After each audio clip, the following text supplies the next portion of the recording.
Aquí comienza tu programa, Pregunta al Pastor. Bienvenidos una vez más a Pregunta al Pastor. Muy buenas noches, muy buenos días. Estamos muy contentos, muy felices de estar nuevamente aquí. Hemos tenido unos días que no hemos salido por diversas situaciones. Hubieron algunos problemas en las redes por estos lados. La señal aún está un poco inestable, por lo menos por aquí, que es de donde emitimos, y confiamos en que pronto estaremos solucionados al 100% de esa situación. Tenemos un gran programa, tenemos unas preguntas un poco picantes el día de hoy y les recordamos que pueda compartir este video con sus contactos, pueda dejarnos sus comentarios y continúe enviándonos preguntas, sin importar lo que usted piense de la pregunta. Tal vez usted piensa, esta pregunta, ¿qué se la voy a hacer al pastor? Bueno, pero si usted la tiene, esa pregunta, y aún no tiene la respuesta, habemos muchos que podemos estar colaborando para ello. Continuamos, sin más vueltas, con Pregunta al Pastor.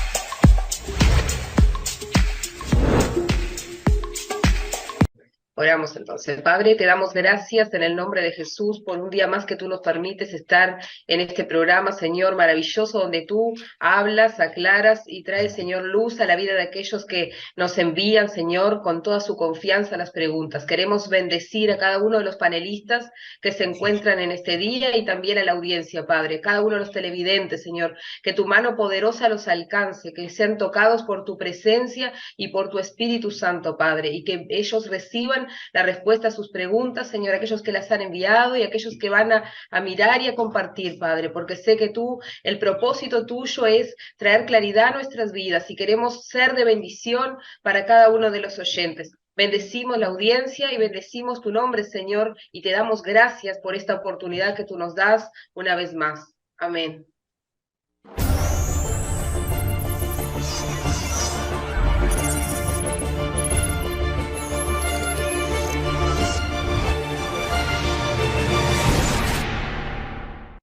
Buenos días, buenas tardes, buenas noches a toda la teleaudiencia que va a estar mirando este video.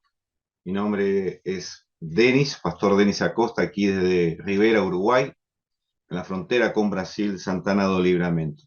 Me toca responder una pregunta: ¿cuáles son las diferencias entre los testigos de Jehová y los evangélicos? A lo que yo agregaría, ¿cuáles son las diferencias de la doctrina de los testigos de Jehová con la palabra de Dios, sin poner ninguna otra denominación o religión por delante? Porque siempre la palabra de Dios es la que tiene que alinear nuestro corazón al su pensamiento, sabiendo que la palabra es el pensamiento de Dios. Yo quiero mostrarte en esta mañana esto que tú estás viendo, la versión Nuevo Mundo, es la traducción hecha por los testigos de Jehová, donde por lo menos hay en el Nuevo Testamento más de 20 versículos modificados de forma que cambia totalmente la doctrina cristocéntrica. Las grandes diferencias entre el cristianismo y los testigos de Jehová es que ellos atacan la divinidad y la naturaleza humana de Jesucristo. Para ellos Jesucristo no es el Hijo de Dios y mucho menos el Dios mismo. Para ellos es un hombre perfecto y es un hijo de Dios, como tú y yo podemos tener esa naturaleza por adopción, pero no creen en la deidad de Dios, de Jesucristo, en su eternidad. Lo otro que atacan es el Espíritu Santo. Por lo tanto, vemos claramente que están atacando la Trinidad, ¿no? Dios Padre, Dios Hijo, Dios Espíritu Santo. Para ellos, el Espíritu Santo es una energía, la energía de Dios. Y en esta mañana rápidamente vamos a estar viendo algunos de esos versículos para poder ver un poco las diferencias. Otra cosa que ellos no creen es en la resurrección carnal de Jesucristo. Ellos atribuyen que la resurrección fue espiritual. Un poco los gnósticos del tiempo de los apóstoles también creían que Jesucristo no podía haber venido de forma carnal porque el cuerpo es totalmente inmundo. Entonces, ellos no podían entender o asimilar la idea de que en Jesucristo hubiese una naturaleza humana y una naturaleza divina. Otra cosa que ellos también tienen diferencia con la doctrina de la palabra es con el tema del alma. Ellos toman el ser como un todo. No hay un alma en el cuerpo. El alma para ellos es simplemente la vida que hay en el cuerpo. Otra cosa que también ellos atacan y tienen diferencia con la palabra es en cuanto a la vida después de la muerte, el infierno, el paraíso. Estos son los temas centrales que ellos van a atacar y van a marcar su diferencia con respecto al cristianismo. ¿Quién fue su fundador? Yo no voy a dar muchos datos sobre la historia de los Testigos de Jehová porque eso usted puede perfectamente encontrarlo en internet. Pero su fundador fue Huxley. En 1872 forma un grupo para estudiar la palabra, especialmente basado en todo lo que es profecía futura y escatología, y empieza a sacar sus propias conclusiones de la segunda venida de Cristo. En 1874 él profetiza, o interpreta, mejor dicho, que la segunda venida de Jesucristo iba a ser en 1874. Obviamente eso no ocurrió. Como no ocurrió, Huxley alega que esa segunda venida de Cristo fue invisible, porque como él no resucitó en cuerpo y espíritu, sino solamente en espíritu, entonces su segunda venida era invisible. Y ahí vemos cómo se empieza a acomodar la doctrina de los testigos de Jehová al pensamiento que tiene su líder, no a la palabra de Dios ni a lo que la palabra de Dios dice. Y es ahí donde se empiezan a modificar ciertos versículos para que coincida o calce con el pensamiento de la doctrina de los testigos de Jehová. Como esa profecía no se cumplió, en 1900, se llevó a 1914 diciendo que en 1914 se iba a producir el Armagedón y el fin del mundo. Obviamente eso no ocurrió, si no, no estaríamos aquí hablando. Entonces, una sucesiva falsas profecías se fueron dando, aparte de la falsa doctrina que esta religión contiene. Entonces, en este pequeño pantallazo de cómo se iniciaron los testigos de Jehová, que cabe decir que en el siglo XVIII, testigos de Jehová, adventistas, en la persona de Miller, José Smith, los mormones, todas estas falsas doctrinas surgen en el siglo XVIII. Los adventistas se separan mucho de los testigos de Jehová, pero comparten ciertas doctrinas y pensamientos. Pero hoy vamos a hablar de los testigos de Jehová. Lo primero que yo quiero ver es, ellos atacan la Trinidad. Yo voy a utilizar su propia Biblia, aparte de tener las versiones que nosotros normalmente usamos. Yo voy a ir a Génesis, capítulo 1, versículo 26, donde vamos a ver uno de los tantos versículos que nos muestran la Trinidad. La palabra Trinidad no se encuentra en la Biblia, pero en el estudio de la misma surge por sí solo. Dice 1.26, y Dios pasó a decir, hagamos al hombre a nuestra imagen. Hagamos, término plural, no singular, y así está en el hebreo. Una de las palabras que se utiliza en hebreo para traducir Dios es Elohim, y Elohim no es Dios, es dioses. Entonces, muchas veces cuando vemos la Trinidad la estamos viendo en la palabra Elohim, que significa dioses. Entonces, en su misma traducción ya estamos viendo cómo la palabra nos muestra desde la creación del mundo la Trinidad. Y así podríamos ir también a Génesis 11.7, lo dejo para que usted lo lea en su casa y compruebe, que es la Torre de Babel cuando Dios habla, Dios Trino habla, descendamos y confundamos. Entonces son términos plurales. Cuando uno va al Nuevo Testamento, la Trinidad completa se ve en Mateo, por ejemplo, en Mateo capítulo 3, en el bautismo de Jesucristo, donde el Espíritu desciende como paloma y Dios de lo alto dice, este es mi Hijo amado en el cual yo tengo complacencia. Y ahí entonces estamos viendo el pensamiento trinitario. También lo podemos ver en Mateo 28:19, en la Gran Comisión, cuando mismo Jesucristo pide que bauticemos en el nombre del Padre, del Hijo y del Espíritu Santo. Entonces, hay muchos más versículos que podríamos hablar sobre la defensa de la Trinidad, pero no queremos robar mucho tiempo. Uno de los versículos clave del Nuevo Testamento que ellos han modificado en su traducción es Juan 1:1. Y yo tengo aquí en mi pantalla, tengo la traducción Nuevo Mundo, la de los Testigos de Jehová, tengo una versión literal, una traducción literal del griego, y tengo la versión 1960, que es la que usamos normalmente aquí en Uruguay. La versión 1960 dice: en el principio era el Verbo, y el Verbo era con Dios, y el Verbo era Dios. Y esta es la parte fundamental. Si usted prestó atención, va a encontrar 3 veces la palabra era. Eso en griego es en. Y eso es un verbo que está en tiempo presente, o sea, continuo. Me está hablando de eternidad. O sea, la persona que se está hablando en este versículo, que es Jesucristo, me está hablando que es eterno. Y el único eterno es Dios. Entonces, solamente con esas 3 palabras en griego, en, ya podemos decir que la persona que se está hablando en este versículo es Dios mismo.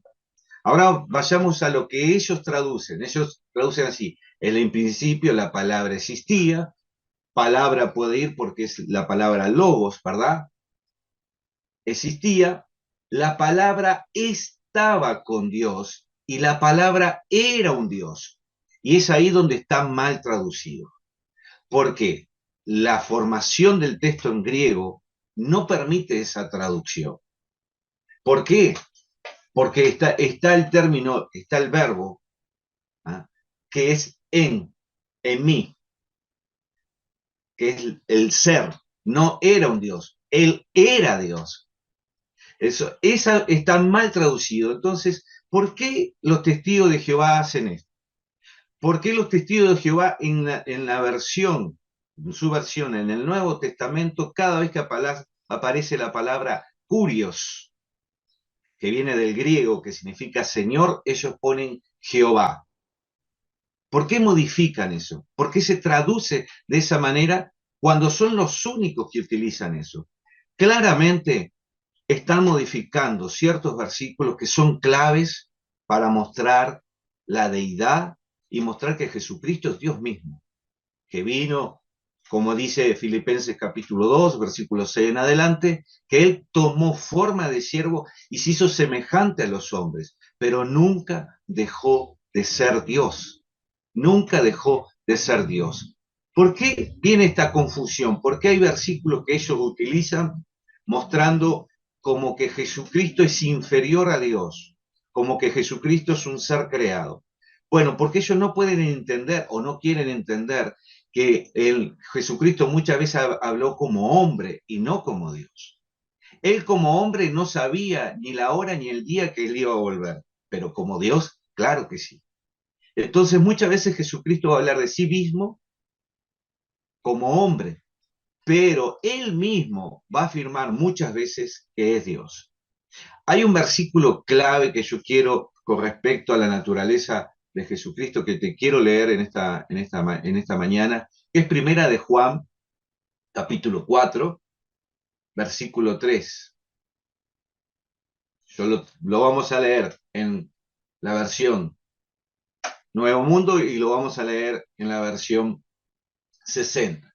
Y todo espíritu que no confiese que Jesucristo ha venido en carne no es de Dios. Este espíritu es el espíritu del anticristo, el cual vosotros habéis oído que viene y que ya ahora está en el mundo. ¿Por qué el apóstol Juan ya estaba diciendo que ese espíritu del anticristo estaba en el mundo? Porque una de las tantas sectas que estaban luchando los apóstoles eran los agnósticos.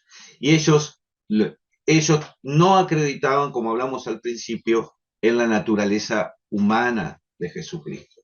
Pero vamos a ver qué es lo que nos dice la versión Nuevo Mundo respecto a Primera de Juan 4:3. Dice así: Pero toda expresión inspirada que no confiese que Jesús no se origina en Dios, no se originó en Dios. Además, esta es la expresión inspirada del anticristo que ustedes han oído, que viene y actualmente ya está en el mundo. Como pueden ver, no utiliza la palabra carne. No utiliza la palabra carne como sí la utiliza en la versión 60. Y las demás versiones, ¿verdad? Usamos la 60 como referencia.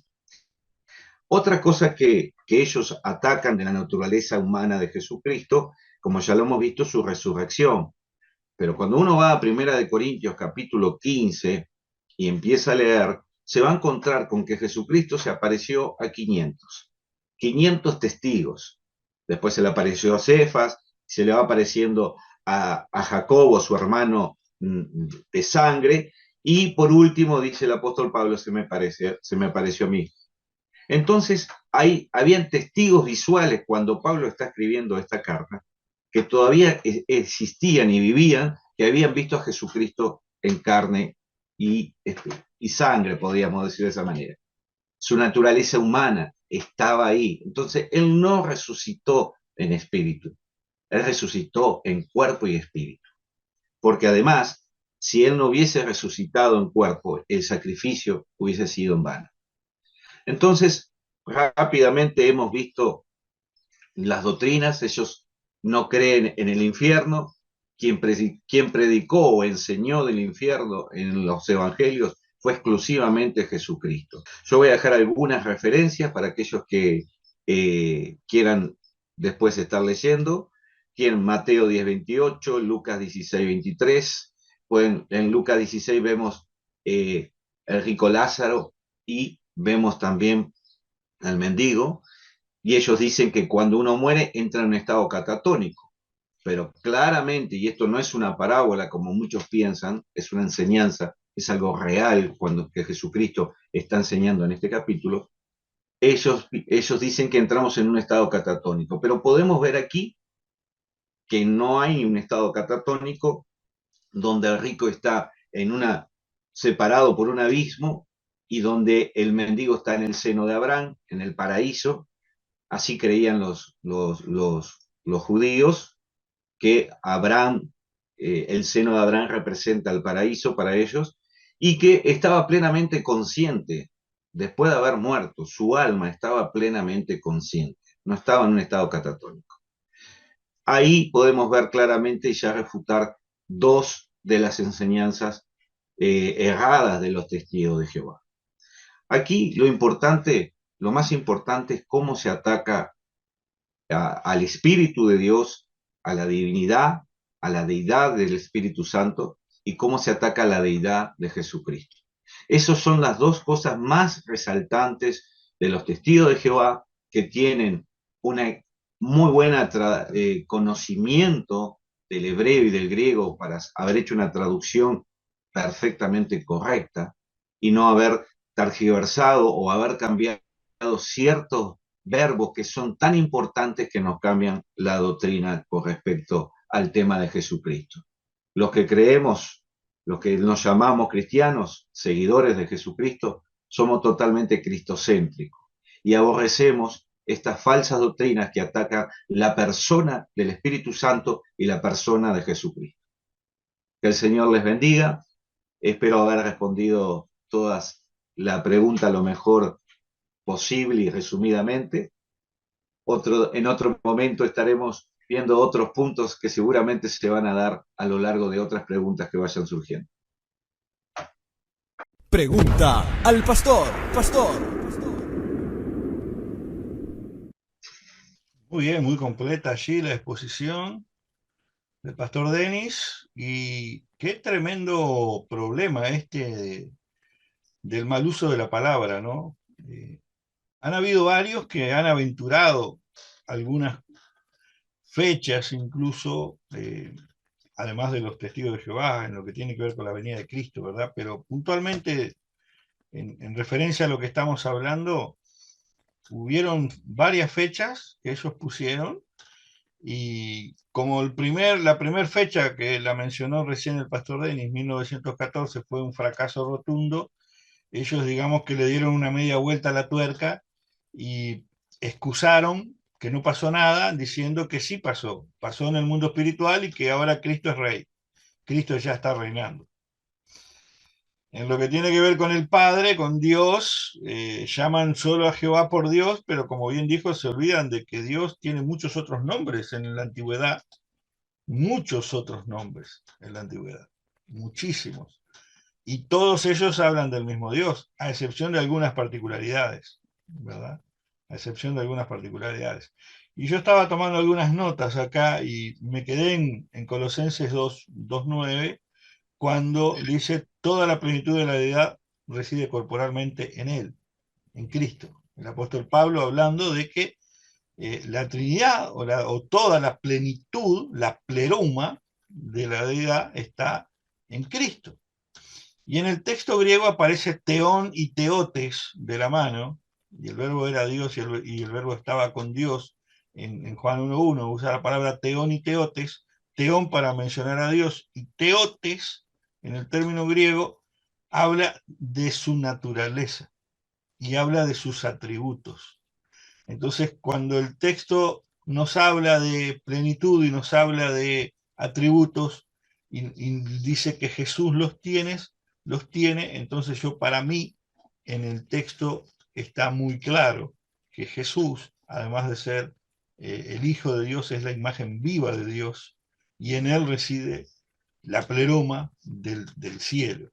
Por eso, en él lo tenemos todo. En él lo tenemos todo. Y si usted hoy tiene una vida conflictiva, si usted hoy ve que en su vida e incluso en su religión usted encuentra demasiados conflictos, yo le animo a que se relacione con Jesús. Con Jesús, el Hijo de Dios, el que murió en la cruz y resucitó al tercer día, para que usted y yo podamos tener vida eterna. Porque al final del discurso, así como en Eclesiastés el final del discurso es temer a Dios, el final del discurso en el Nuevo Testamento es el que no tenga a Jesús no va a la salvación. Ese es el final del discurso. Sin Cristo no hay salvación. No podemos quitar a Cristo de la ecuación del plan de salvación de Dios porque se caería absolutamente todo el proceso salvífico de la gracia y quedaríamos nuevamente con el proceso salvífico de la ley, que es una línea de ritualismos que lo único que han hecho fue ser sombra de lo que había de venir, como dice la misma palabra. Así que le invito a conocer a Jesús, al Jesús de la Biblia, no al Jesús maquillado, al Jesús que tiene la plenitud del cielo en sí mismo. Continuamos con Pregunta al Pastor. Qué bueno es poder tener claridad bíblica sobre las distintas situaciones que nos presentan los testigos de Jehová. Realmente por aquí se dicen que somos primos. Y a diferencia de llamarnos hermanos, ¿verdad? Pero los amamos en el nombre de nuestro Señor Jesucristo y quisiéramos realmente que podamos ver claramente la palabra de Dios y justamente sabemos que hay mucho espíritu de engaño que están operando. En cuanto a la palabra de Dios y a la doctrinaria, creo que ha quedado muy claro lo que el pastor Denis nos dijo y lo que el pastor Raúl también estuvo comentando. Yo quiero sacar, me tocó una vez estar con un grupo de testigos de Jehová y me tocó oficiar de guía y vinieron un grupo de cerca de 900 testigos de Jehová de Japón acá a la Argentina.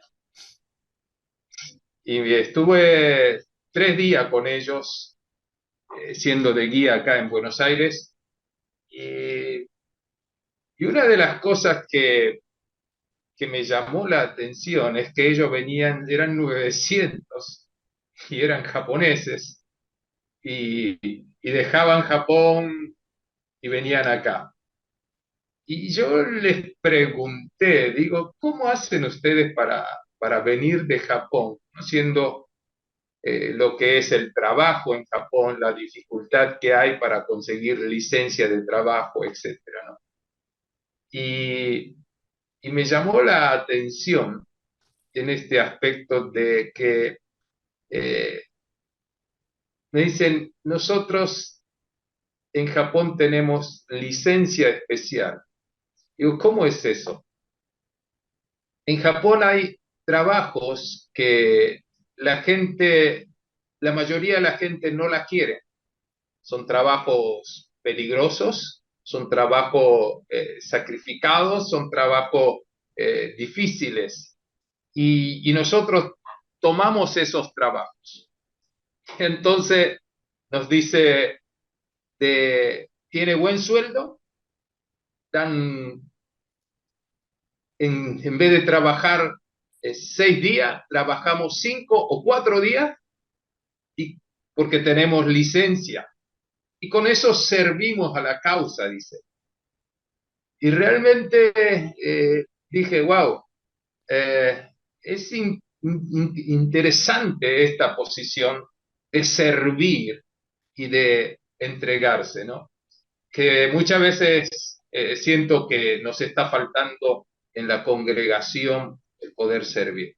Y creo que nosotros también tendríamos que en ese sentido poder captar lo que es el predicar el evangelio, que nosotros creemos de una manera muy astuta, de poder encontrar esos huecos para poder tener tiempo, para poder tener espacio, ¿no? Creo que ojalá Dios quiera que en este tiempo muchos que han sido engañados dentro de las distintas sectas puedan convertirse al evangelio verdadero, al evangelio de nuestro Señor Jesucristo. Pero siempre en el interactuar aprendemos, sabemos que realmente hay cosas que necesitamos nosotros también ver cómo el mundo se mueve para poder decir, Señor, con tu sabiduría y con esa sagacidad para interactuar con este mundo podemos predicar el evangelio mucho más y traer esa verdad, ¿no? Dios quiera que esta enseñanza de hoy prospere y se multiplique en todas partes, porque en todas partes veo que hay testigos de Jehová. Ojalá llegue a Japón también. Es mi anhelo, llegue a China, llegue a Taiwán, en esa zona donde también hay muchas otras sectas realmente difíciles y creo que es muy claro que la explicación de hoy. Así que sumo mi comentario positivo, Pastor Denis, y Dios le bendiga también por esta enseñanza magnífica. Yo quiero agregar en esta mañana, yo tengo un amigo con el cual estudiamos juntos la secundaria, testigo de Jehová, que se llama Jesús. Yo siempre decía, valga la contradicción el nombre que te tocó. Y que con él participé en una reunión de los testigos de Jehová para conocer cómo eran sus ceremonias, cómo era el desarrollo de su culto, ¿verdad? Esto estoy hablando hace muchos años atrás. Nosotros no estamos contra los testigos de Jehová, sino contra las falsas doctrinas. Lo que entendemos aparte de la palabra, alineado a la palabra de Dios, que es la verdad. Esa verdad que habla Juan 8:32, que hace libre. Y cuando estamos hablando de esa verdad, ¿no? El evangelio de la verdad es Juan, porque es el único evangelio que utiliza muchas veces la palabra verdad y verdadero. Lo va a encontrar a lo largo de todo el evangelio y también lo va a encontrar en las cartas siguientes del apóstol Juan. Entonces, ¿cuál es esa verdad? Bueno, ya sabemos que el mismo Juan en capítulo 14, versículo 6, nos está diciendo, yo soy la verdad, el camino y la vida. Entonces, son versículos clave que podíamos seguir viendo y analizando, que nos muestran no solo la deidad de Cristo, sino la obra de Cristo. Querido amigo y amiga, hay un solo evangelio. Si usted cree que la palabra de Dios, la Biblia, es la palabra verdadera de Dios, vaya a Gálatas capítulo 1 y se va a encontrar que hay un solo evangelio. No hay miles de evangelios, hay un solo evangelio y ese evangelio es cristocéntrico. Se centra en la vida, en la obra de Jesucristo que hizo sobre esta tierra para salvar tu vida y mi vida. Los testigos de Jehová no le pueden ver como Dios porque ellos atacan la primogenitura de Jesucristo. Lo atacan en Colosenses capítulo 2, versículos 15 y 16. Atacan también, tengo aquí abierto en Juan 8, 8:58. Entonces, es eso lo que tenemos que entender, que ellos, hay muchos de ellos, siguen lo que ellos creen que es la verdad. Una vez me dijeron, tú sos el dueño de la verdad. Y dije, no, yo no soy el dueño de la verdad, pero la verdad es dueña mía, porque es Jesucristo. Que el Señor les bendiga. Muy bien. Ahora, yo estaba pensando un poquito, ¿verdad? Sobre el origen de la doctrina. El origen de la doctrina. Porque ellos, en alguna forma, hacen su énfasis en la verdad, y la verdad viene a partir de una doctrina o una enseñanza, ¿verdad? Valga la redundancia de término. Y el origen del texto de la traducción del Nuevo Mundo es el Códex Sinaítico, que es del siglo IV. Y acá tenemos un tema, porque ese códex tiene parte del Antiguo Testamento y parte de lo que conocemos como el Nuevo, o casi todo. Pero nosotros, o digamos el resto de los protestantes, incluidos los católicos, utilizamos el códex del Textus Receptus, del 1500. O sea que estamos hablando de una diferencia de 1100 años en los textos, como originales. Y eso es algo que algunos de ellos esgrimen como herramienta para argumentar sus inclinaciones, ¿verdad? Sus interpretaciones. Ahora, hay un gran tema ahí, y el gran tema es la ignorancia de muchos. En el siglo IV, principalmente entre el siglo I y el siglo IV, o el siglo VI, hasta el siglo VI, siglo V, perdón, cuando sale la primera Vulgata, si mal no recuerdo, allí lo que proliferaba en aquel momento, el gran problema que había eran dos grandes problemas. Número uno, la infiltración del gnosticismo en las corrientes cristianas y la infiltración de la filosofía platónica en las corrientes cristianas. Entonces, de allí es que se toma esa vana interpretación de lo que pasa a Jesús como algo espiritual y no como algo, una resurrección física y una autoridad, como le da la palabra de Dios a la resurrección de Cristo. Como la filosofía platónica exalta la cuestión del alma más que el cuerpo, si es Dios, ¿para qué va a resucitar en cuerpo? Porque es un ser divino, no tendría que ir a la carne, sino al espíritu, y algunas de las cosas que esgrimen en su base teológica para fundamentar su creencia. Pero eso no es ni más ni menos que filosofía platónica y gnosticismo, que también tiene un poco de filosofía platónica en ese tiempo.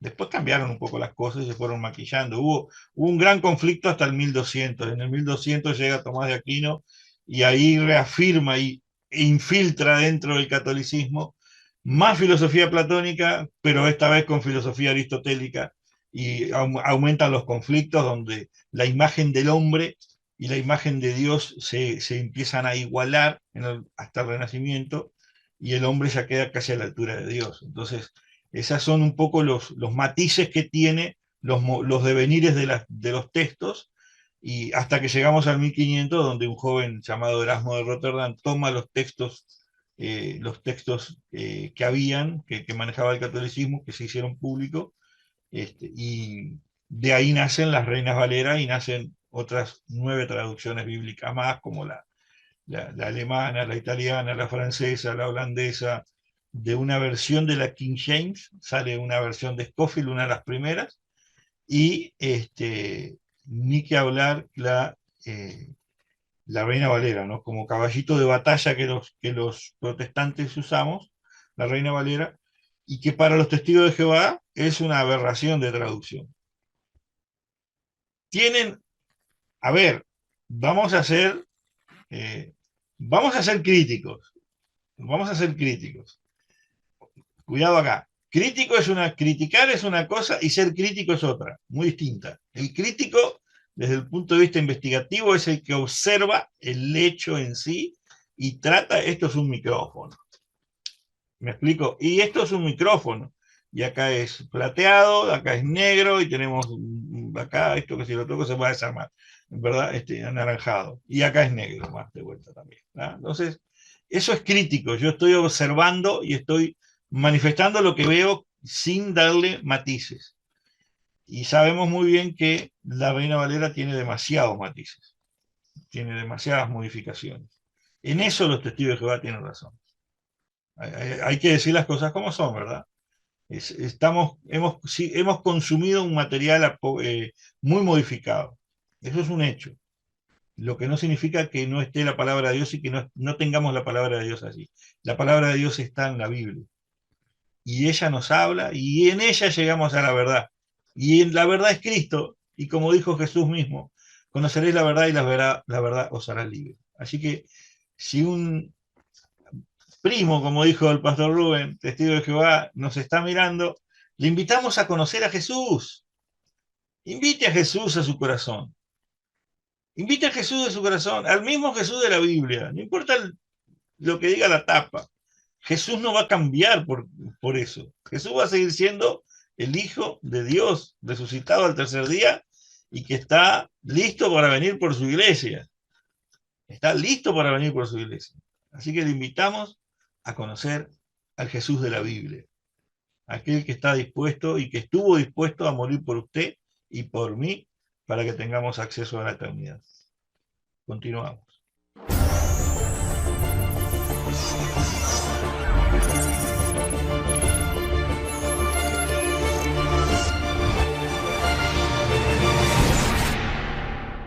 ¿Sabes qué? Día mirando el griego en Hebreos 4:12, ¿verdad? La espada de doble filo. Cuando habla discernir, la palabra en griego es críticos.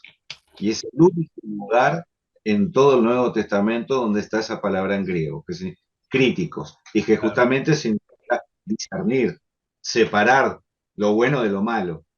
Y es algo que nosotros a veces no entendemos, que lo que uno trata de hacer bajo la iluminación del Espíritu Santo y a través de la palabra de Dios es discernir, criticar y separar lo bueno de lo malo. Claro, pero ahí está la acción de la investigación, Claro. el críticos. Esa es la acción de la investigación. A diferencia de la falsa doctrina de que todo, absolutamente todo es revelado. Si fuera todo revelado, no tendríamos Biblia. ¿Para qué tendríamos? ¿Para qué vamos a tener Biblia si todo es revelado? No necesitaríamos ir a la palabra de Dios todos los días. Yo necesito ir a la Biblia todos los días. Necesito absorber palabra de Dios todos los días. Si fuera todo revelado, ¿para qué tenemos Biblia? Este programa va a dar para hablar, así que comenten todo lo que quieran después. Vosotros tenés la unción del santo y conocéis todas las cosas. Sí, por eso, sí, no saben cuando. Mejor no digo lo que iba a decir porque me bajan el programa. Dios mío. No. Muy bien. Bueno, es como.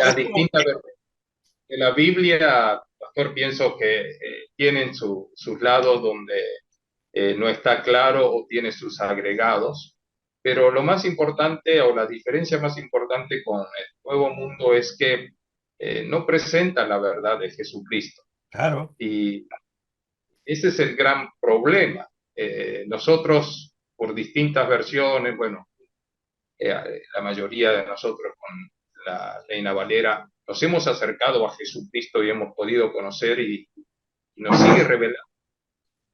Pero El nuevo mundo, en vez de mostrar el verdadero Jesucristo, engaña y trae justamente el alejamiento de la verdad.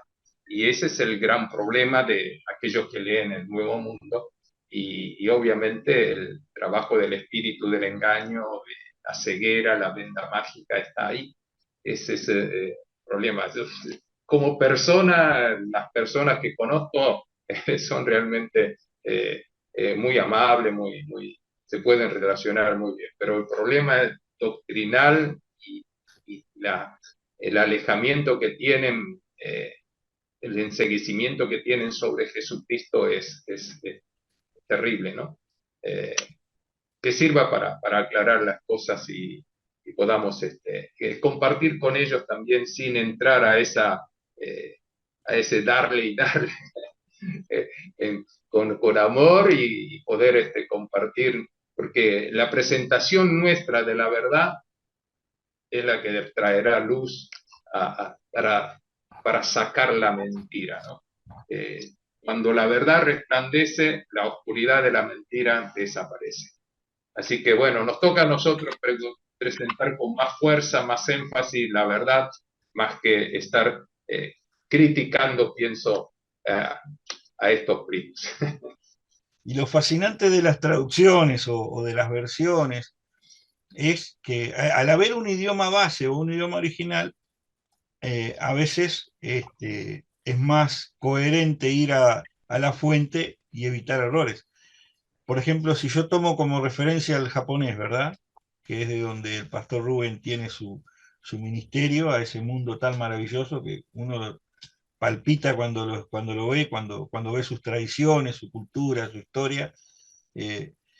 Hay palabras que seguramente en japonés no hay cómo adaptarlas a la Biblia nuestra, y la palabra que utilizan de pronto para poder armonizarlo es todavía más profunda que el texto que estamos leyendo en español. ¿O estoy equivocado, Pastor Rubén? No, es así. En cada cultura la traducción es difícil y adaptar exactamente el significado, transmitir el significado para que tenga entendimiento en esa cultura, realmente es muy, muy complicado. Pero Dios es que salva todas esas nuestras dificultades de comunicación para poder hacer que haya revelación de nuestro Señor y Salvador Jesucristo, ¿no? Así que sí, es como dice usted, pastor, la dificultad de poder transmitir correctamente en una palabra nos lleva incluso a agregar alguna explicación a la palabra, y ahí es como que se meten interpretaciones, etcétera, ¿no? Porque muchas veces no hay una palabra que signifique exactamente lo mismo en el otro idioma, ¿no? Así que agregamos alguna explicación, agregamos algún adjetivo, sustantivo más, y ahí es donde empieza a que la Biblia se vaya engrosando un poco, ¿verdad? Pregunta al pastor. Bueno, buenas noches a todos, que Dios los bendiga. Continuamos contestando preguntas, luego de la exposición del pastor Denis, que estuvo muy completa, muy interesante. Me toca contestar una pregunta que nos hace un oyente que dice: me cambié de iglesia y me quieren bautizar nuevamente, si eso está bien. Ahí en el tema anterior, el pastor Denis tocó el tema del bautismo, que para mí es la primera ordenanza del Evangelio dada por Jesús. Allí en Mateo 28, del 19 al 20, Jesús hace la gran comisión para sus discípulos y dice: por tanto, id y haced discípulos a todas las naciones, bautizándolos en el nombre del Padre, del Hijo y del Espíritu Santo, enseñándoles que guarden todas las cosas que os he mandado. Jesús le da a sus discípulos esta orden, diciendo que prediquen el Evangelio en todas las naciones, a toda criatura, y que sean bautizados en el nombre del Padre, del Hijo y del Espíritu Santo. Ese es el bautismo que Jesús dejó como para su iglesia, para nosotros, para sus discípulos, para aquellos que fuimos ganados en las naciones, ¿no? Y que estamos a su vez predicando este Evangelio y bautizando también a otras personas que aceptan a Jesús, que quieren cambiar su manera de vivir y quieren vivir ahora una nueva vida para Cristo.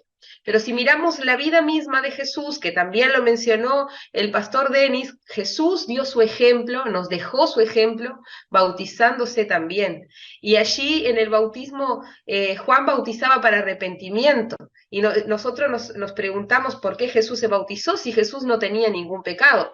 Jesús mismo, cuando quiso bautizarse allí, Juan mismo no quiso bautizarlo, no quería bautizarlo, porque entendía que Jesús no tenía pecado, que él no era digno de bautizarlo. Pero la vida misma de Jesús nos deja ejemplo a seguir en todas las cosas. Cuando nosotros venimos a Cristo, ponemos nuestra mirada en Él está el ejemplo a seguir siempre en todas las áreas. Pero en este momento estamos hablando del bautismo en las aguas. Y esta palabra bautismo significa inmersión. Ese es el significado de la palabra bautismo.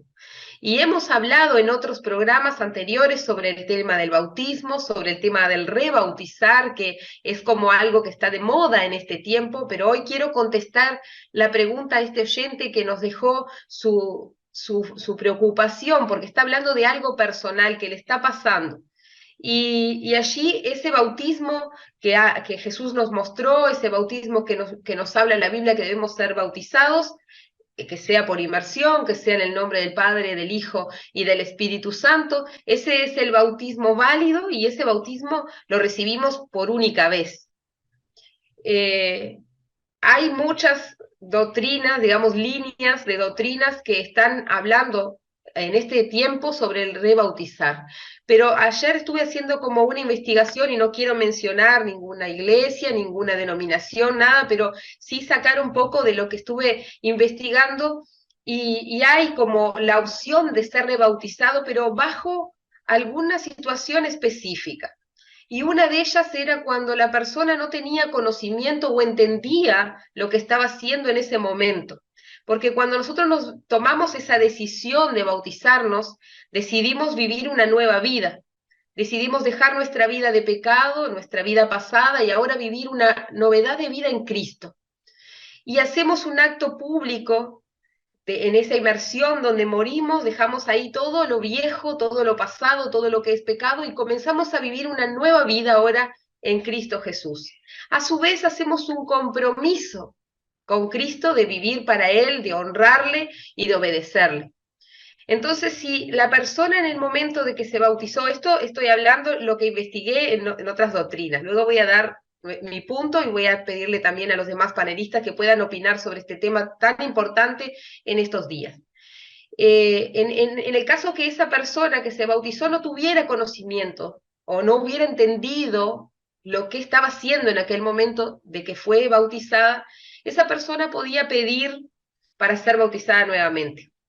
O, de lo contrario, una persona que fue bautizada y que luego negó a Jesús, se apartó de Cristo, negándolo, maldiciéndole, pisoteando la sangre de Cristo, dedicándose a vivir una vida en pecado. También, cuando llegó el arrepentimiento a su corazón y volvió a Cristo y se dio cuenta de lo que había hecho, podía pedir para ser bautizado nuevamente. Pero son las únicas dos cosas que encontré en estos dos motivos, digamos, para poder pedir para ser bautizado nuevamente. Y bíblicamente no encontramos ningún respaldo para decir que tenemos que bautizarnos otras veces si fuera necesario. El único lugar donde encontramos que hubo un rebautismo, lo aclaro, no fue por ninguno de estos dos motivos que mencioné, que es allí cuando son bautizados los 12 Éfesos nuevamente, pero porque ellos anteriormente habían sido bautizados en el bautismo de Juan. Ellos no habían conocido a Cristo, no sabían sobre el Espíritu Santo. y fueron evangelizados, digamos así. Se le presentó Cristo, se les bautizó y dice que recibieron el Espíritu Santo, pero no era por el mismo bautismo. Sucede en nuestras vidas. Yo, al ser pequeñita bebé, me bautizaron en la iglesia católica.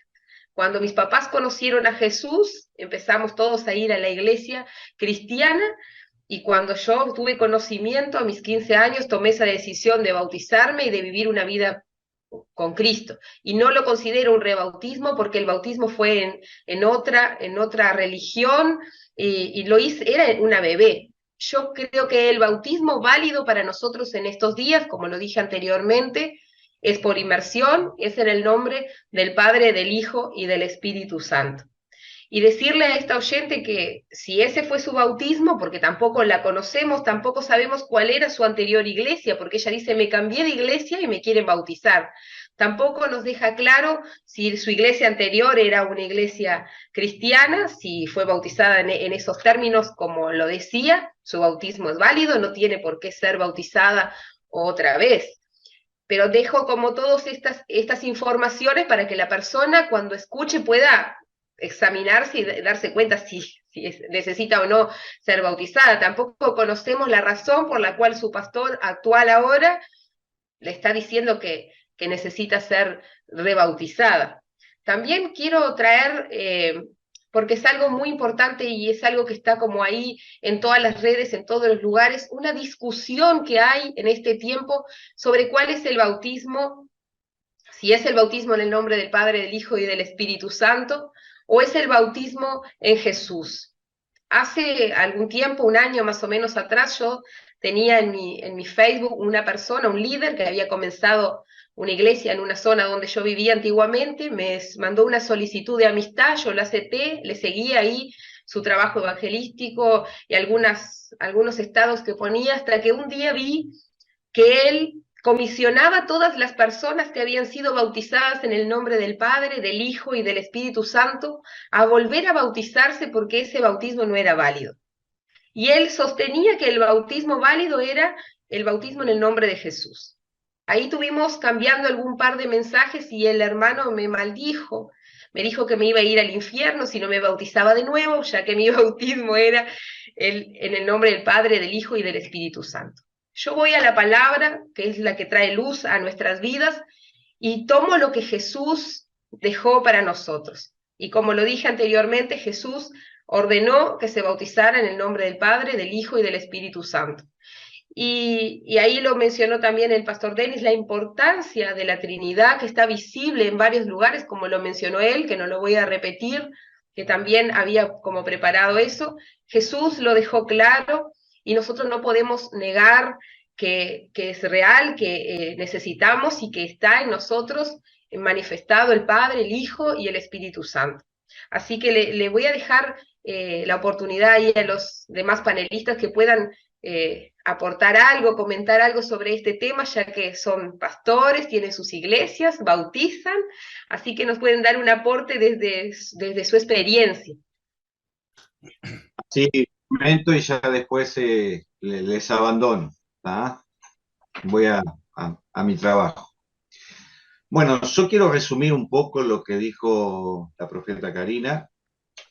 Ahí en Efesios capítulo 4, lo tengo aquí en mi pantalla, dice, un Señor, una fe, un bautismo. ¿No? Ese es un versículo que ya vemos, un bautismo. Yo creo que el problema con el tema del bautismo de las aguas trasciende por el hecho de no entender qué es el bautismo del arrepentimiento. Por no entender que darle más importancia al acto físico que a lo que surge espiritualmente cuando uno es bautizado en el bautismo del arrepentimiento de las aguas y bautizado en el Espíritu. Eso lo podemos ver, por ejemplo, en Juan capítulo 3, cuando Jesucristo le dijo a Nicodemo, es necesario nacer de nuevo para ver el reino de los cielos, versículo 3, y en el versículo 5 dice, es necesario nacer de nuevo, no solo para ver, sino para del Espíritu, del agua y del Espíritu, para entrar en el reino de los cielos. Entonces, ahí me está mostrando la importancia del bautismo. El bautismo de las aguas es algo exteriorizado que ya aconteció en mi interior. O sea, yo ya me arrepentí, ya cambié mi forma de pensar. Para el judío, el bautismo en las aguas no era algo nuevo. Cuando Juan el Bautista se los estaba planteando, pues ellos tenían y tienen rituales de limpieza, donde ellos se sumergían en estanques para hacer un ritual de limpieza espiritual. Se sumergían en las aguas. O sea que ese pensamiento ya estaba en la psiquis del hebreo, del judío. Ahora, cuando nosotros entendemos que cuando venimos a Cristo y hay un verdadero arrepentimiento, ya en ese mismo momento, en mí, al haber un arrepentimiento, nacer del arrepentimiento y nacer del Espíritu, ya soy colocado en el cuerpo de Jesucristo. Eso está en 1 Corintios 12:13, ya que el bautismo de las aguas son simbólicas. ¿Qué es lo que pasa espiritualmente cuando yo soy bautizado en el arrepentimiento y en el Espíritu? Romanos capítulo 6.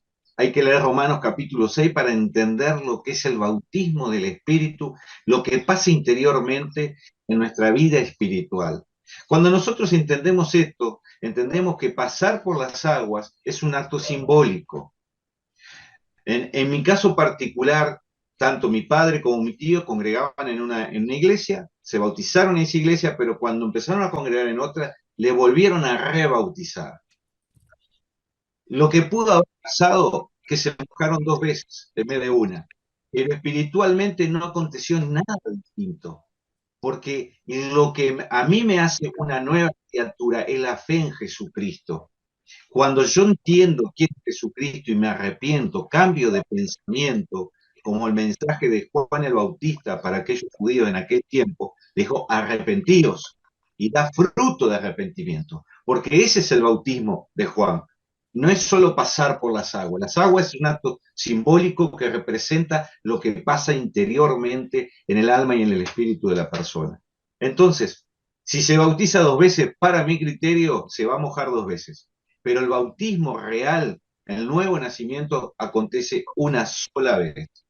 Y eso está claro en toda la Biblia, en el Nuevo Testamento. Uno podría pensar varios capítulos, por ejemplo, Efesios 1, versículos 14 y 15, cuando está hablando de la carga del Espíritu, la garantía, el sello. Eso acontece una sola vez. Si la persona se quiere rebautizar porque siente que lo necesita hacer, que lo haga, no hay problema. No se va a ir al infierno, ni tampoco va a dejar de entrar al cielo por bautizarse. Yo sé que Marcos 16:16 es algo clave que nosotros tomamos para decir el que no se bautiza no es salvo, porque dice el que creyere y fuere bautizado será salvo. Pero dice que el que cree no es condenado. O sea que la condicionante es creer. Cuando yo creo en Jesucristo, nada me impide que me bautice, como le pasó al eunuco con Felipe. Exactamente eso. ¿Qué me impide que me bautice? No pasó por un estudio de bautismo de 6 meses, fue algo instantáneo. ¿Por qué? Porque una vez más vuelvo a decir, el bautismo es una expresión exterior de lo que acontece dentro de la persona.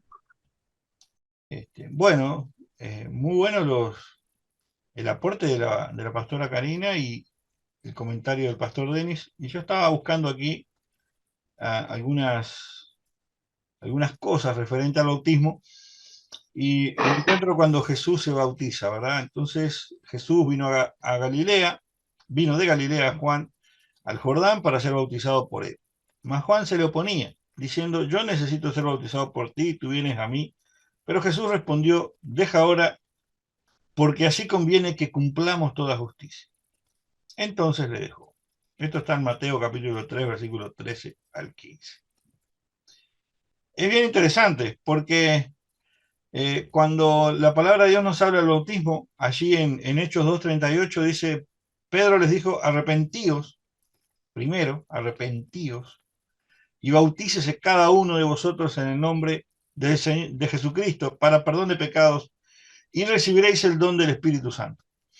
Pero es algo bien interesante considerar el hecho de que el pueblo ya se había bautizado. El público, o gran parte del público, al cual Pedro le predicaba, ya había pasado por el bautismo de Juan. Pero una cosa es bautizarse por compromiso y otra cosa es bautizarse por convicción. Por eso el arrepentidos. Cuando el bautismo de Juan era un bautismo de arrepentimiento. Y Jesús lo dejó claro en esas palabras. Es necesario que se cumpla la justicia. O sea, que sea justo. Y lo justo era que sea un bautismo de arrepentimiento. Ese bautismo de arrepentimiento y ese bautismo en el nombre de Jesús o en el bautismo de Jesús es lo que nos da la puerta a nosotros, nos da la plataforma para el Espíritu Santo. Por eso Pedro en Hechos 2:38 dice que y recibiréis el don del Espíritu Santo. Es algo bien interesante, porque hemos escuchado muchos testimonios y hemos visto, en algunos casos, personas que en el momento del bautismo reciben el bautismo en el Espíritu Santo y comienzan a hablar, por ejemplo, nuevas lenguas. Eso no significa que recibir el bautismo del Espíritu Santo y hablar en lengua sea necesariamente una condicionante. Hay gente que recibe el bautismo en el Espíritu Santo y no habla en lengua. No necesariamente tiene que hacerlo. Y eso podría ser un lindo tema para tratar un día. Pueden dejar allí los comentarios si quieren sobre eso. Pero el bautismo significa justicia, porque Jesús, el justo, se bautizó y dio el ejemplo. Y no tenía nada de qué arrepentirse, pero era justo que lo hiciera. Debía cumplirse la justicia. Él debía presentarse sin mancha y sin pecado. Y el bautismo era lo que hacía en el simbolismo. Simbólicamente hablando, era ese compromiso y esa demostración pública de que yo estoy arrepentido de la vida que he vivido hasta ahora, con aciertos y errores, y quiero vivir una vida nueva, y para Dios y para el hombre, entonces yo me bautizo y avanzo en una vida de compromiso, un compromiso a hacerlo distinto, a hacer un esfuerzo más. La diferencia es que cuando yo lo hago en Cristo, tengo al Espíritu Santo que me va a dar la fuerza, me va a dar la capacidad, me va a dar la provisión, me va a dar el depósito en mi vida para que yo pueda cambiar. Porque la obra humana no logra un cambio permanente, pero la obra del Espíritu Santo sí. El Espíritu Santo es que transforma las vidas. Cuando Jesús llega a la vida de una persona y la persona pasa por el bautismo y pasa por una vida de relación con Cristo, su vida cambia muchísimo, muchísimo. Ni que hablar los beneficios. Continuamos porque todavía nos queda mucho para seguir aprendiendo el día de hoy. Gracias, pastor. Y voy a compartir sobre la pregunta que he recibido, y así que pasaría a la pregunta mía. Bueno, un gusto también otra vez estar con todas las personas que se han conectado, y agradezco a Dios por este programa, Pregunta al Pastor, y doy gracias a Dios que estén conectados y estén interesados en aprender juntos. Y nosotros estamos aprendiendo, ¿verdad, pastores? Estamos creciendo, estamos refrescando, estamos rebobinando, repensando. El Evangelio es hermoso. Nuestro Dios nos permite ensancharnos, crecer, aún tropezar, y para volver a levantarnos en cuestiones doctrinales y algunas cosas que hemos hecho en, en nuestra vida, en nuestro peregrinar de fe que hemos tenido. Espero que estén viendo también en algún momento llegue este programa, seguramente que sí, oyentes de Japón, de China, de Taiwán, Corea, Corea del Norte, esas naciones de la ventana del extremo oriente. Ore por estas naciones, porque es necesario que el Evangelio sea predicado desde Occidente hasta el Oriente y en todas partes se vea la gloria de Dios. Así que, como pastor japonés, misionero a estas naciones, todas estas palabras que estoy recibiendo al responder las distintas preguntas, me sirve también para compartir en aquellas latitudes la diferencia que muchas veces de interpretación que se puede observar. Me toca responder y quiero responder a José. José comenta y él dice que es evangelista, pero lo quieren poner de pastor. ¿Qué opinamos? ¿Qué opinan sobre eso? ¿Es lo mismo? ¿Qué situación? Pero yo quiero felicitar a José. Quiero animar a José a que realmente pueda ser evangelista, ¿eh? Porque si tiene este llamado, si tiene estos dones, no lo pierda, no lo pierda. Al contrario, te animo, José, a que pueda ser fiel a este llamado, designio de Dios y pueda constantemente declarar, como lo haces en esta pregunta, soy evangelista, y pueda predicar el evangelio y cumplir con esa hermosa tarea de salvar almas, que es clave para la tarea de la iglesia que nos ha dejado nuestro Señor Jesucristo. Así que vamos adelante, y seguramente que cualquier pastor quisiera tener también un evangelista al lado para que pueda traer esas almas a la grey, a la congregación, para que podamos pastorear, ¿verdad? Y creo que este es uno de los puntos en el cual empezamos a ver. El evangelista es predicador nato, expone la palabra para que las almas sean salvos, y el pastor es el que luego está pastoreando a esa grey. No deja, por supuesto, el pastor también predicar para que las almas puedan ser salvos, ¿no? Quiero mencionar para partir aquí la importancia del Espíritu Santo. Y voy a ir a Efesios, capítulo 4, versículo 11, y dice la palabra que en el versículo 10, el que descendió es el mismo que también subió por encima de todos los cielos para llenarlo todo. Y él mismo constituyó a unos apóstoles, a otros profetas, a otros evangelistas, a otros pastores y maestros, a fin de perfeccionar a los santos para la obra del ministerio, para la edificación del cuerpo de Cristo. Tenemos que entender que no somos nosotros los hombres que ponemos a alguien para que sea pastor, evangelista, apóstol, maestro o profeta. Lo dice claramente la palabra del Señor. Es el Señor, es el Espíritu Santo que interviene capacitando, dando dones, y el llamado es del Señor para que entremos a este ministerio, sea evangelista, sea pastor, apóstol, maestro, profeta. Por eso es muy importante el lugar que le damos al Espíritu Santo, quien llama y designa. En Hechos 13 vemos que en la iglesia de Antioquía estaban reunidos ahí, y es el Espíritu Santo el que dice, apártenme a Pablo y a Bernabé. Es el Espíritu Santo el que debe estar manejando la iglesia, y a nosotros los líderes, pastores, indicándonos las cosas que tenemos que hacer. Es el Espíritu Santo el que debe ser honrado en su tarea de guiar a cada uno de los creyentes y a toda la iglesia, para que todos juntos podamos estar unánimes en sujeción, en obediencia al Señor.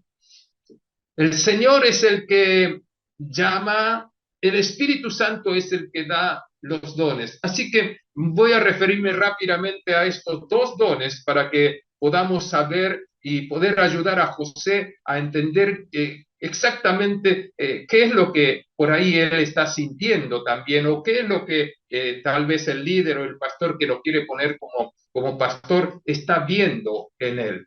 Porque es cierto que hay pastores evangelistas y hacen esta tarea por los dones que recibe de parte del Señor a través del Espíritu Santo. Por lo tanto, el don de evangelista o el don de evangelismo es algo muy preciado, viene del Espíritu Santo, es un ministerio, es uno de los 5 ministerios que leemos ahí en Efesios.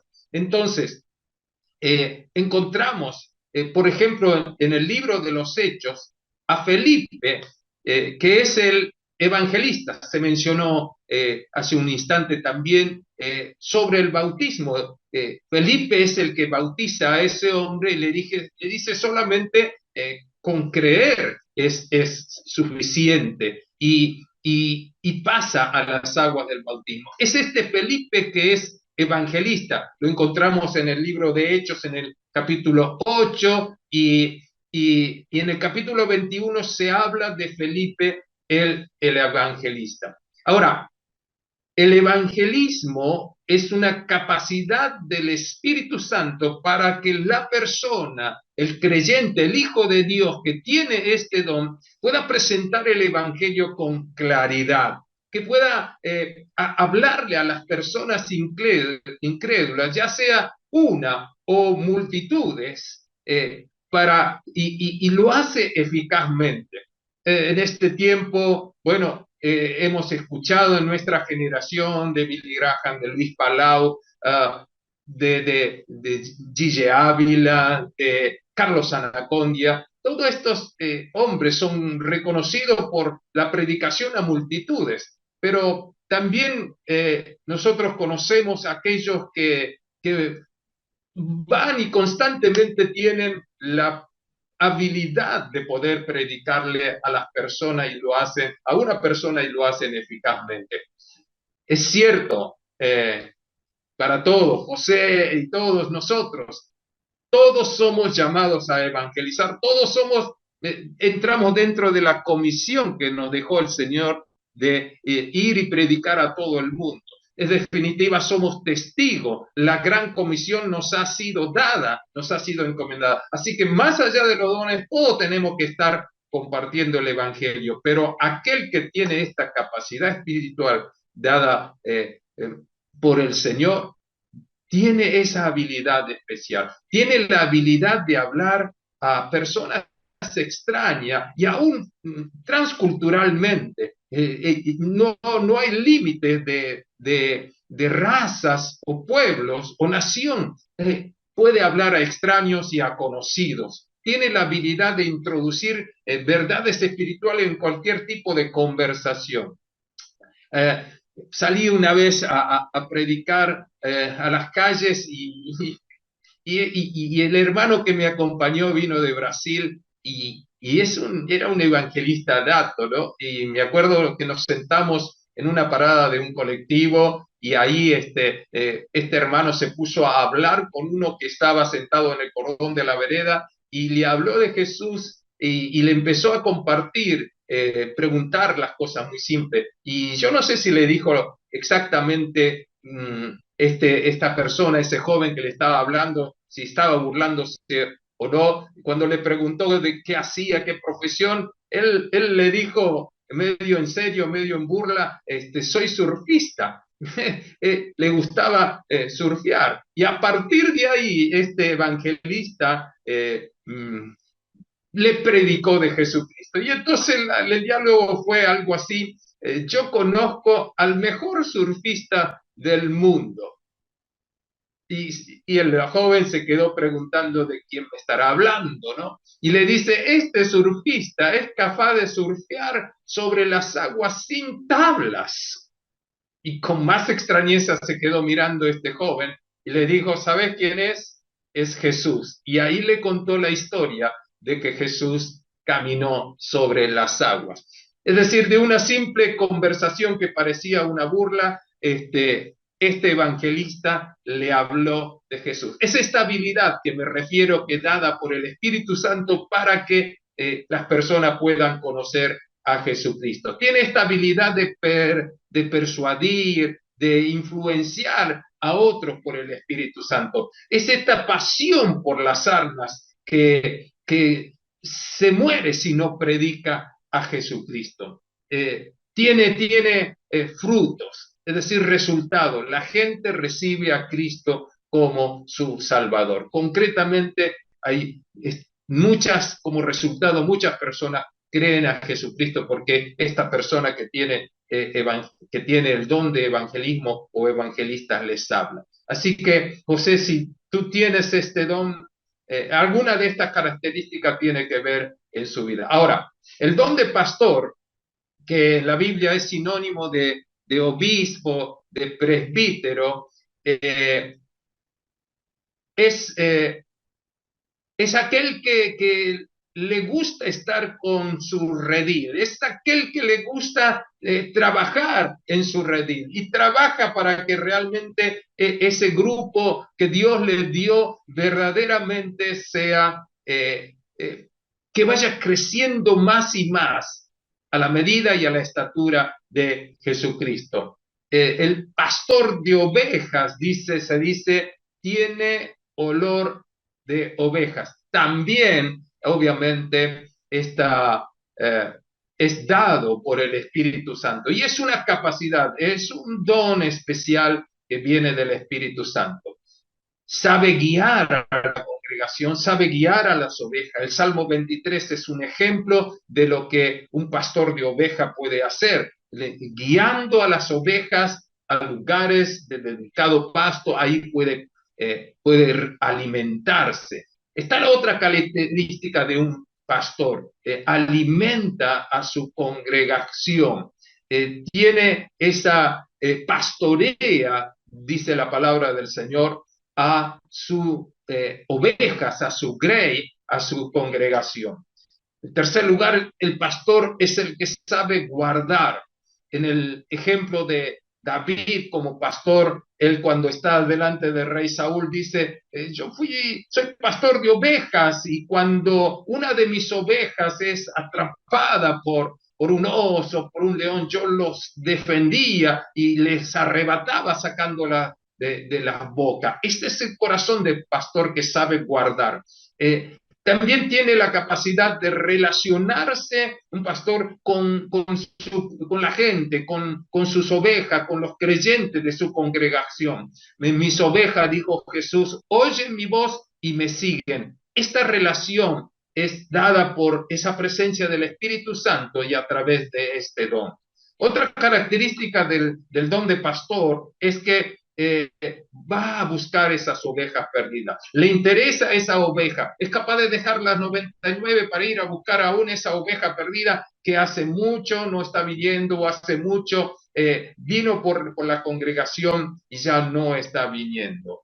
Otra característica es esa habilidad sin destruir a su hermano, el corregir, el disciplinar para dar madurez cristiana. Cada vez más va formando. Bueno, estas son algunas de las características para ir ahorrando el tiempo de todas la diferencia que puede haber entre lo que es ser evangelista o ser pastor de ovejas.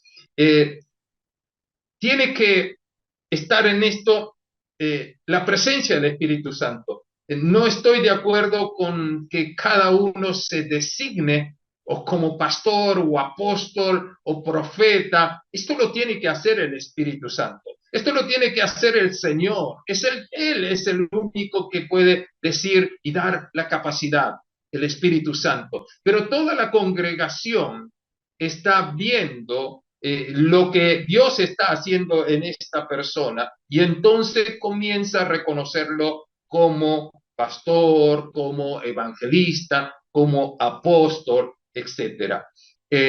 A través de estos frutos vamos a poder empezar a darnos cuenta que verdaderamente esa persona tiene ese don y está usando ese don. Por lo tanto, el uso del don, José y a todos, nos lleva a esta necesidad de que estemos en actitud de servicio. Es la base de todos los ministerios. Si no hay un deseo de servir, estaremos usando muy mal ese don y estaremos verdaderamente deshonrando al que nos dio el don. Por lo tanto, la actitud de servicio tiene que estar en el pastor, en el profeta, en el evangelista y en todos los creyentes que el Espíritu Santo dota y da algún don en especial. El llamado al ministerio del evangelismo o al ministerio de evangelista obviamente tiene que ser algo sobrenatural. Y recordamos siempre, somos siervos. Estimado José, eres siervo del Señor y eres siervo de tus hermanos. Eso es lo que pide el Señor. Él, siendo el Señor, lavó los pies y dijo esto: yo he venido a servir, no a que me sirvan. Y tengamos presente esto porque los dones son muy fuertes, muy poderosos y realmente despierta cierta admiración de la gente también. Pero por eso es muy importante mantener esta humildad y esta actitud de servicio. Y los frutos deben ser visibles y los frutos tienen que hablar de ese don y honrar a aquel que te ha llamado y nos ha llamado a servir al Señor con ese don. La iglesia, al ver todo esto, es el que ordena y es el que establece a las personas. Sobre los pastores hay ciertos requisitos que están en Timoteo, en Primera de Timoteo y también en Tito. No están estos requisitos sobre los evangelistas, pero creo que es muy importante que podamos tener cualidades que tienen que ver con el Señor Jesús. La llenura del Espíritu Santo, la santificación o la santidad, y también creo en la preparación teológica que debemos tener justamente para poder ejercer los ministerios bajo la sujeción a la palabra de Dios. Tenemos que tener esta pasión por las almas. El evangelista tiene pasión por las almas y yo diría el pastor tiene pasión por las ovejas. Ahora, al ir viendo todas estas características, ya creo que no es lo mismo, hay diferencias, si bien se tocan, entre ser pastor y evangelista. Por lo tanto, José, te invito a que tengas claridad en cuanto a cuál es el don y si hay un líder, un pastor o alguien o un presbiterio que quiera ordenarte a ser pastor, entonces, ¿qué es lo que ellos están viendo para que puedan decirte, te vemos como pastor, queremos que seas pastor, etcétera? Hay una trayectoria que habla de que realmente esos dones se están manifestando en una dirección o en otra dirección. El ministerio de haber estado bajo la autoridad de un líder, algunos lo llaman siendo escudero de un pastor o siendo escudero de un evangelista o un paje de arma, habla de la actitud que debemos tener como ministro, estando en sujeción, en obediencia. Josué siguió a Moisés antes de que él fuera ordenado por Moisés a ser su sucesor. Lo mismo encontramos a Eliseo con Elías, y esta relación del maestro con los discípulos habla de un periodo de donde fue aprendiendo a los pies de otros para poder no solamente desarrollar el don, sino cómo hacerlo, y especialmente en esta actitud de sujeción y obediencia, porque todo esto es dentro del cuerpo de Cristo, y el cuerpo de Cristo tiene orden, tiene establecido distintas formas de práctica, que cada denominación tiene sus características particulares, pero todos tienen más o menos una forma de practicar los dones, una forma de llevar adelante los ministerios, porque la edificación, los dones de uno y de otro, como dice Efesios, acabamos de leer, es para la edificación del cuerpo de Cristo. Por lo tanto, la comunión y la relación con la iglesia es fundamental. Y que me quieran poner de pastor. Yo no sé cómo se manejan todas las denominaciones, pero creo que es muy importante que no sea una persona nada más, sino pueda ser un presbíteros o ancianos o pastores, una reunión para que pueda entonces evaluar al candidato, evaluar a las personas y de esa manera poder establecerlo como evangelista, como pastor dentro de esa congregación. Conocimiento de doctrina, conocimiento de ética, conocimiento de teología, y luego, bueno, como lo hizo Moisés, como Jesús lo hace, y aún Pablo menciona por la imposición de mano, entonces seas ordenado al ministerio de evangelista o al ministerio de pastor. Ojalá puedas tener los dos dones, es hermoso, pero si el Señor te llama con un don, sé fiel a ese don, mi querido José, y si el Señor también te está dando este don de pastor, adelante, porque el Señor estará guiándote en ambos ministerios.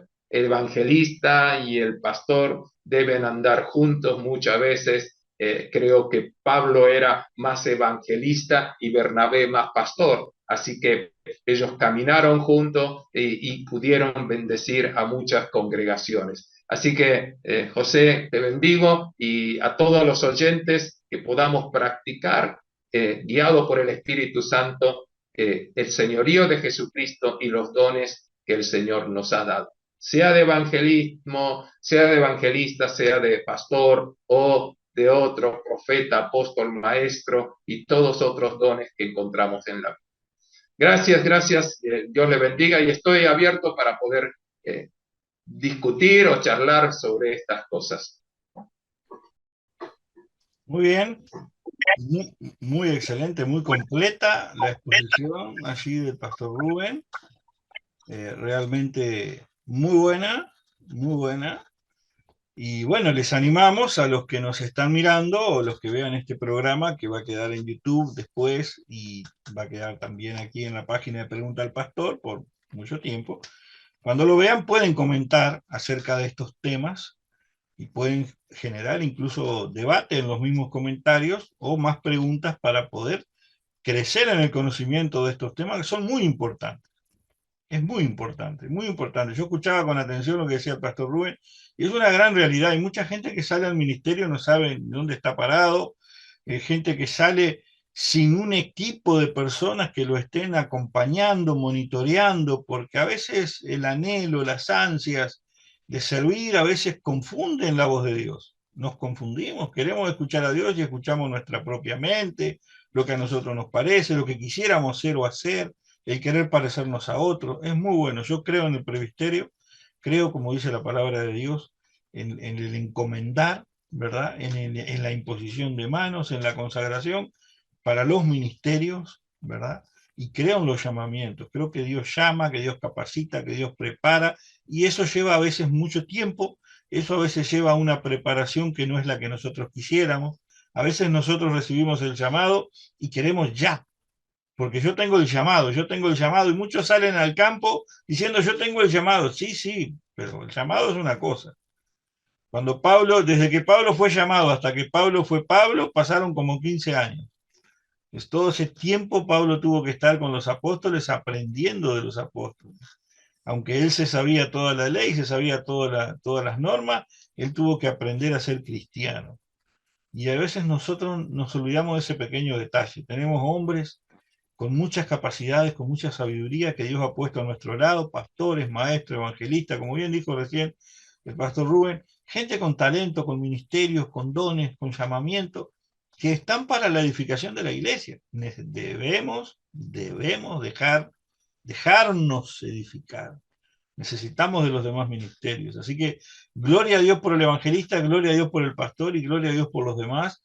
Pero si Dios te llamó a ser evangelista, ¿verdad? Y te puso allí y entiendes que el pastorado no es lo tuyo, es bueno que lo hables con ese equipo ministerial y lo plantees para que todos busquen en oración, en ayuno y en la palabra la dirección del Espíritu Santo para hacer lo correcto. Y como bien dijo también, y estoy de acuerdo, hay muchos pastores que son excelentes y grandes evangelistas, como también hay muchos evangelistas que son tremendos pastores, porque el llamamiento es una cosa, los dones y los talentos son otras, y Dios pone todo eso en la vida nuestra y a disposición del reino de los cielos, para que el evangelio sea anunciado. para que el evangelio sea anunciado. Hay pastores, no, pastores no, en realidad hay evangelistas, hay tremendos evangelistas que están encerrados en el nudo de una corbata y no pueden salir de sus púlpitos. Y en su corazón están anhelando salir a evangelizar y a veces, por tecnicismos o por organizaciones, no lo dejan salir de allí.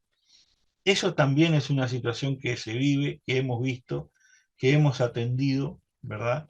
Y yo, si hoy usted está en ese punto, recuerde lo que dice la palabra del Señor. Vaya y anuncie el Evangelio de Jesucristo. Vaya y predique a Jesucristo y a este resucitado. Anuncia a Jesús. La tarea del evangelismo, del evangelista, es llevar el Evangelio. Llevar el Evangelio.